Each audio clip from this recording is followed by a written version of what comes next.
ہر شخص اس حالت میں اٹھایا جائے گا جس پر اس کی وفات ہوئی ہے۔ اور غفلت اور گناہ کا جو لمحات ہیں اس میں انسان اس ڈھیل کو اپنے لیے بھی آسانی نہ سمجھے۔ کوئی اس طرح کی بات نہیں کرنی چاہیے کہ یہ بری موت ہو گئی یا یہ اچھی موت ہو گئی۔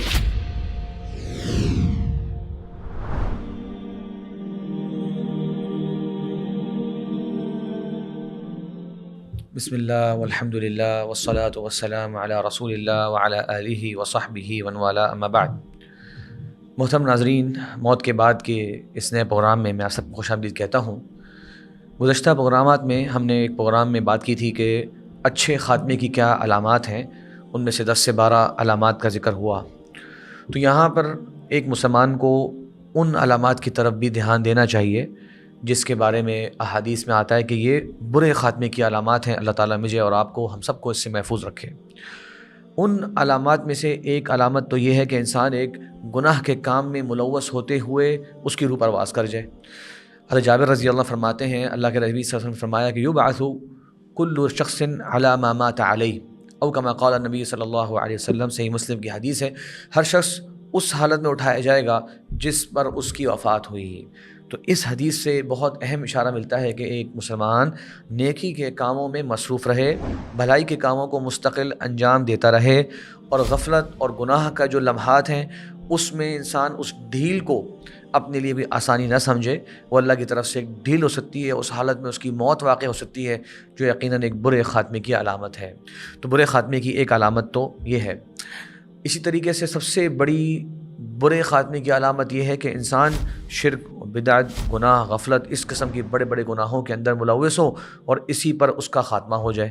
تو انسان کو چاہیے کہ مستقل وہ توبہ کرتا رہے، اپنے ایمان کی تجدید کرتا رہے، اللہ تبارک و تعالیٰ سے معافی کا سوال کرتا رہے۔ یہ انتہائی اہم اور ضروری عمل ہے جو کہ انسان کو مستقل انجام دیتے رہنا چاہیے۔ بری نشانیوں میں سے ایک نشانی یہ بھی ہے کہ بعض علماء نے لکھا کہ انسان کا جسم، اس کا رنگ تبدیل ہو جاتا ہے خاتمے کے وقت، اور بعض میت کو دیکھا گیا کہ اس کا جسم کالا پڑ جاتا ہے، والعیاذ باللہ۔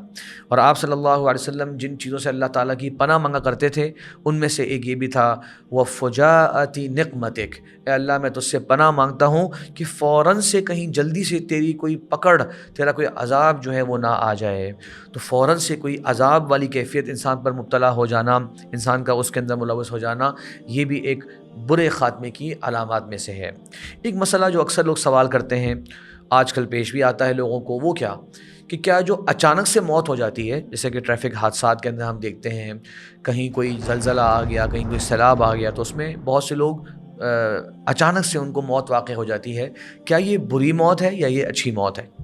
اس تعلق سے ایک روایت ہے جس میں فرمایا ہے آپ صلی اللہ علیہ وسلم نے کہ موت الفجاءۃ اخذۃ اسف، اور یہ مسند احمد میں، ابو داود میں یہ حدیث موجود ہے، لیکن اس میں بعض علماء کو اس میں آراء مختلف ہیں، بعض علماء نے اس کو کمزور روایت بھی کہا۔ مطلب کیا ہے اس کا؟ مطلب یہ ہے کہ جو اچانک سے جب موت آتی ہے، فجاء کہتے ہیں جلدی سے، اخذۃ اسف یہ ایک اللہ تبارک و تعالیٰ کی ناراضگی کی علامت ہے۔ ایک روایت تو یہ ہے۔ بعض علماء نے جنہوں نے اس روایت کو درست نہیں کہا، وہ یہ کہتے ہیں کہ بلکہ عبداللہ بن مسعود رضی اللہ عنہ اور عائشہ رضی اللہ عنہا، وہ تو اس روایت کی توجیہ اس طرح سے بیان کرتی تھیں کہ اسف علی الفاجر وراحۃ للمؤمن، برے آدمی کے لیے یہ ایک بری علامت ہے کہ اس کو توبہ کا موقع ہی نہیں ملا، یعنی گناہ گار اور غافل شخص یا کافر شخص، اس کے لیے تو یہ اچانک سے موت آ جانا یہ بری علامت ہے، لیکن کہتی ہیں راحۃ للمؤمن، ایمان والے کی تو راحت ہے کہ اسے کوئی تکلیف سے، لمبی آزمائش سے نہیں گزرنا پڑا۔ تو درست موقف یہ معلوم ہوتا ہے کہ اچانک موت کے بارے میں نہ ہی کوئی منفی رائے قائم کرنی چاہیے، نہ ہی کوئی مثبت رائے قائم کرنی چاہیے۔ اگر وہ شخص ایمان والا ہے تو یہ اس کے لیے شاید آسانی ہوئی کہ ایک لمبی آزمائش سے نہیں گزرنا پڑا۔ اگر وہ برے اعمال کرنے والا ہے، غفلتوں کی زندگی گزارنے والا ہے، تو البتہ اس کے لیے ایک پریشانی کا ایک علامت ہو سکتی ہے کہ اسے توبہ کا موقع ہی نہیں ملا، اسے مہلت ہی نہیں ملی کہ وہ اپنے اعمال کو درست کر لے اور اللہ تبارک و تعالیٰ سے اپنی اس غفلت پر ندامت کا اظہار کر کے توبہ کر لے۔ تو اس لیے جو شخص جس کیفیت میں ہے اس حساب سے یہ کہا جائے گا، اگر نیک اور صالحین والی زندگی گزار رہا ہے تو اس کے لیے ایک طرح سے راحت ہے، جیسے کہ عبداللہ مسعود رضی اللہ عنہ اور امی عائشہ رضی اللہ عنہا نے فرمایا۔ اور اگر وہ غفلتوں والا ہے تو یہ اس کے لیے ایک خطرے کی علامت ہے، اور ہمیں اور آپ کو ایک عبرت لینی چاہیے کہ دیکھیں اگر گناہ کے اندر ہم زندگی گزار رہے ہیں، غفلت میں آگے بڑھتے جا رہے ہیں، تو پتہ نہیں ہے کہ موت کب آئے گی. کسی وقت بھی موت آ سکتی ہے. تو توبہ کا موقع آج تو ہے، عافیت میں تو ہے. پھر جب موت کے لمحات طاری انسان پہ ہونا شروع ہو جاتے ہیں، پھر توبہ کا دروازہ بند ہو جاتا ہے. تو بس اچانک سے موت کے بارے میں یہ دونوں رائے سامنے رہے ہیں. اللہ سے دعا ہے کہ اللہ تبارک و تعالی ہمیں اور آپ کو اپنی زندگی، نیک زندگی، بھلائی والی زندگی، خیر والی زندگی گزارنے کی توفیق عطا فرمائے. وآخر دعوانا ان الحمد للہ رب العالمین.